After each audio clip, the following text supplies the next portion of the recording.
Praise the lord. ఈరోజు దేవుని వాగ్దానము. నీ భారం యెహోవా మీద మోపుము, ఆయనే నిన్ను ఆదుకొనును. నీతిమంతులను ఆయన ఎన్నడూ కదలనీయడు. కీర్తనల గ్రంథము 55వ అధ్యాయము 22వ వచనం. ఏమి తిందుము, ఏమి త్రాగుదుము అని మీ ప్రాణమును గురించి అయినను, ఏమి ధరించుకుందుము అని మీ దేహమును గురించి అయినను చింతించకండి. ఆహారము కంటే ప్రాణము, వస్త్రము కంటే దేహము చాలా గొప్పవి. కనుక లోక సంబంధమైన వాటి కొరకు ఆలోచించి బాధపడి ప్రయోజనం లేదు.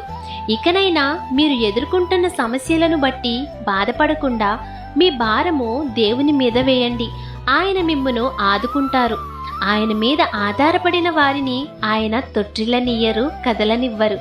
కాబట్టి మీ భారము యెహోవా మీద వేసి మీరు నిశ్చింతగా ఉండాలని ఆశిస్తూ ఈ దిన వాగ్దానం మీ జీవితంలో నెరవేరాలని కోరుకుంటూ దేవుని సువార్త పరిచర్యలో మీ సహోదరి. ఆమేన్. God bless you.